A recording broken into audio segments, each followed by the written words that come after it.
Betul. Oke, tadi kan Karman udah bilang nih kalau misalkan ada mata kuliah yang berhubungan nih, ada UX Research and Design. Tapi selain itu, ada nggak sih matkul yang kayak mata kuliah yang kayak berkaitan lagi nih ke UX Researcher? UX researcher mungkin ada, cuma aku nggak terlalu hafal banget ya.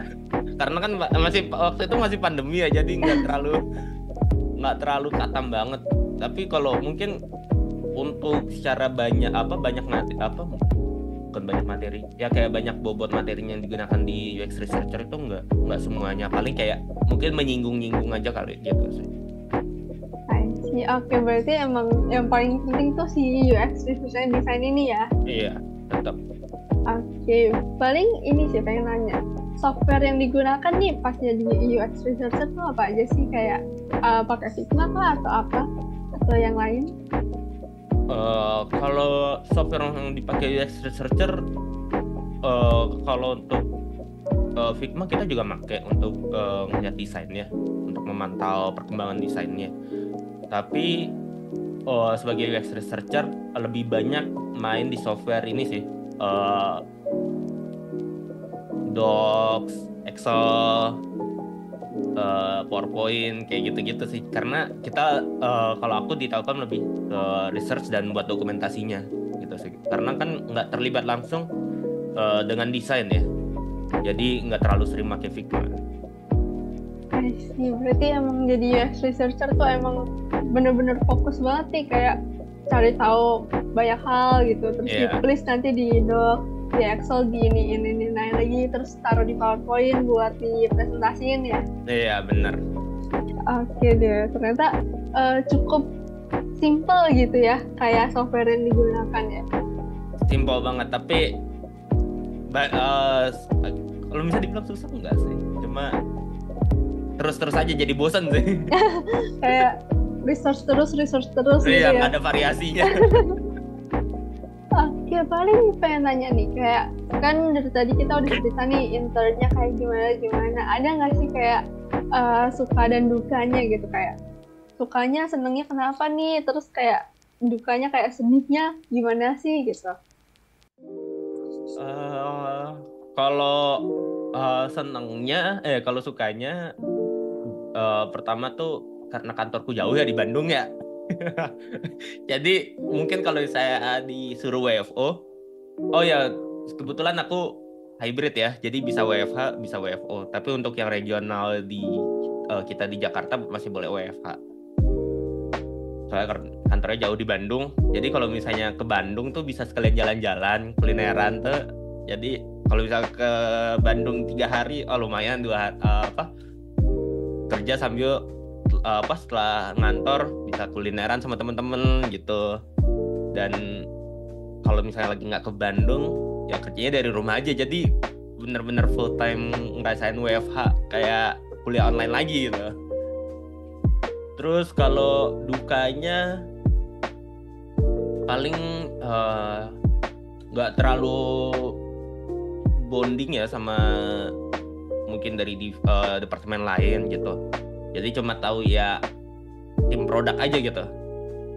Karena kan ya itu yang sering kita tektokan saling tektokan gitu sih. Terus sama nggak ngerasain rasanya full WFO kayak teman-teman yang lain gitu sih. Oke, berarti sukanya emang enak sih WFH gitu ya. Tapi ternyata di balik seneng-senengnya WFH ini ada sedikit jadi ansos dengan departemen lain gitu. Iya, bener. Jadi kayak departemen lain ini siapa gitu ya. Jadi kayak pas ke kantor gitu kayak ini siapa, kok nggak ada gitu loh, ternyata departemen lain gitu. Ternyata nggak, full WFH tuh nggak selalu semenyenangkan itu ya. Iya. Ternyata harus ada WFO juga biar bisa lebih komunikasi dengan departemen lain. Iya, bener. Terus paling ini, kalau udah intern nih di Telkom jadi UX researcher, ada nggak sih benefit yang didapetin? Kalau benefit yang pertama pasti salary ya. Itu udah harus banget lah kalau intern. Kalau bisa dapat salary itu udah bagus banget. Terus kalau misalnya kita WFO, sepengalaman aku itu kayak misalnya kopi, makan siang, snack tuh kadang tercover lah, udah aman lah untuk masa urusan perut gitu. Kecuali di jajan-jajan tambahan ya itu nggak tercover. Terus kalau misalnya kita ada turun ke lapangan itu semua biaya di cover sama perusahaan. Itu sih. Berarti lumayan ya, banyak yang di cover nih, dari jajanan juga di cover. Berarti Iya. kalau misalkan WFO nih ke Bandung, itu transport dari Jakarta ke Bandungnya itu di cover? Kalau aku mungkin ada yang bisa di cover, tapi kalau aku enggak sih. Oh, I see. Tapi lumayan sih kalau misalkan dari Jakarta terus pergi ke desa-desa, transportnya di cover ya? Iya. Itu lumayan sih. Oke. Selama Arman intern nih jadi role UX researcher di Telkom, kan tadi ada tuh soft skill yang diperlukan ya. Kamu ngerasa kayak soft skillnya kamu tuh meningkat nggak sih setelah bekerja di Telkom ini? Kalau soft skill menurutku meningkat ya, ya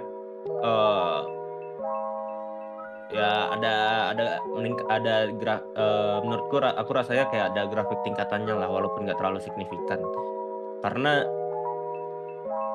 efek dari WFH juga ya. Gitu sih. Tapi selain soft skill yang meningkat nih, kira-kira ada hal lain nggak sih, kayak misalkan ternyata kamu dapet insight baru nih dari intern di Telkom sebagai UX researcher ini, itu ada nggak sih?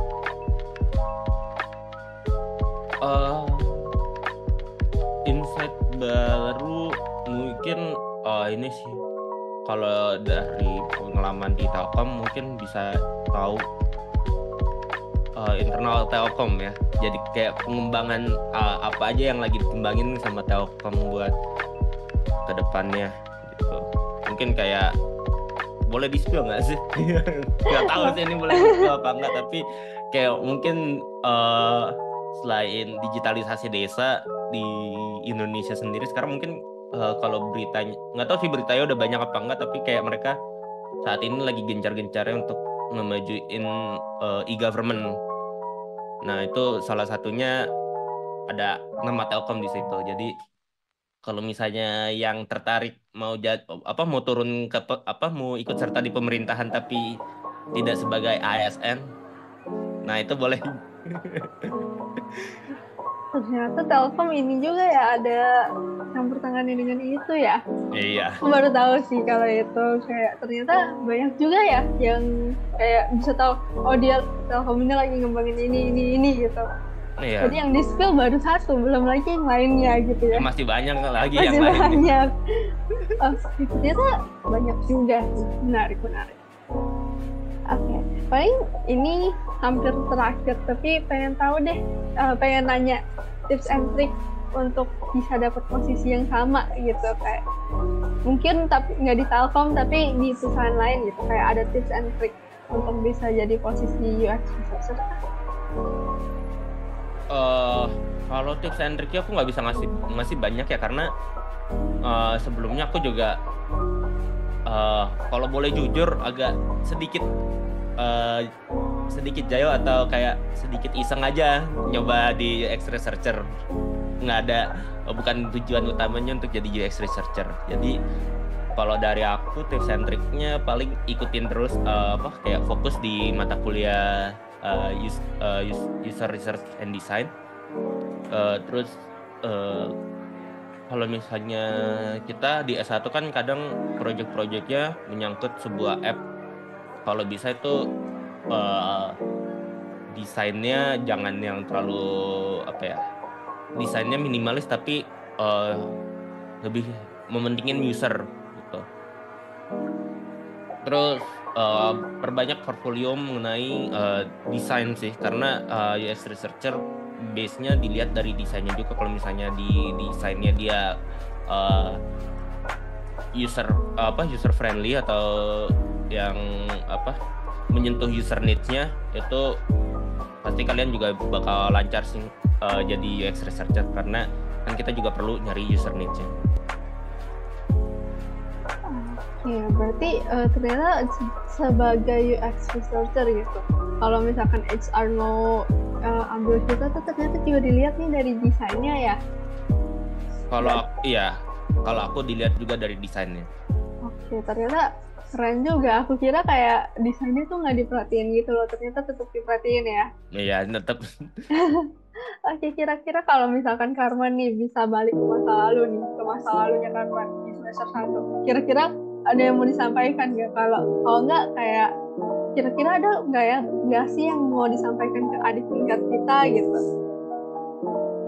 Kalau balik lagi ke semester 1, untuk yang apalagi buat adik-adik kelas kita, paling cuma pengen ngasih pesan kalau misalnya project mengenai UI atau yang berhubungan dengan pembuatan UI terhadap aplikasi, itu kalau bisa base-nya dari user needs, ada sangkut pautnya sama user needs-nya. Terus desain aplikasinya kalau bisa nggak usah yang terlalu nggak usah yang terlalu bukan bagus, kayak susah-susah banget. Soalnya nanti kalau misalnya kalian nggak ngambil UX researcher tapi ngambil UI design, itu berbanding jauh, karena kita kan desain pasti tektokannya sama programmer, sama tim developmentnya. Jadi kadang kalau misalnya desainnya terlalu mewah atau terlalu bagus gitu, itu kesusahan di developernya. Jadi kalau bisa desainnya yang seminimalis mungkin tapi tetap bagus gitu. Gitu sih. Oke, thank you Karman untuk pesannya ya untuk diri yang masa lalu atau adik tingkat kita. Oke, berarti emang kalau UI designer, kalau ada yang mau jadi UI designer, lebih baik kayak lebih minimalis aja ya desainnya biar tidak menyusahkan orang gitu. Iya, walaupun desain bagus-bagus, enak dilihat, tapi belum tentu di tim developernya, misalnya nanti kalian udah intern, itu mereka bakal menerima ya, karena codingan kita aja yang nggak ngerti coding aja pasti susah ya. Iya, ya bener sih, kayak nangis nanti tim developernya. Iya, udah gaji, walaupun gajinya oke, tapi tugasnya susah kan. Ini ya kayak mau nangis gitu mereka. Iya. Oke, paling segitu dulu sih untuk yang aku pengen tanyain. Kira-kira dari Karman kayak ada pengen kasih tahu apa-apa nggak ke para binusian? Untuk mungkin binusian yang, kalau nggak salah semester ini ada yang intern ya, ada yang start intern. Iya betul. Untuk binusian yang start intern, cuma pengen ngasih tahu aja, semangat ngejalanin internshipnya. Lakuin lah sebaik-baiknya, karena internship ini pengalaman yang nggak bisa diulang, karena ini kayak pengalaman kita buat terjun langsung di perusahaan gitu, banyak banget. Terus kalau di kantor tetap ngambil yang sisi positifnya, yang kalau misalnya yang negatifnya kalau bisa dibuang jauh-jauh. Terus untuk adik-adik tingkat yang belum internship, semangat buat ngikutin seluruh mata kuliahnya, dan semoga nanti kalian bisa intern di Telkom Indonesia. Oke, bagus. Ternyata promosinya. Oke, keren. Mantap. Tadi ya para binusian, kalau mau intern semangat gitu. Kalau ada negatif itu dibuang jauh-jauh aja, nggak usah dipikirin gitu. Ambil aja sisi positifnya gitu.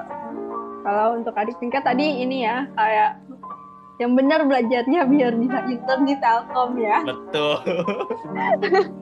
Oke, paling segitu dulu aja Karman. Thank you ya udah mau jadi narasumber kita hari Oke, ini. thank you juga Anastasia. Oke, segitu dulu Binesian. Thank you for watching. Bye-bye.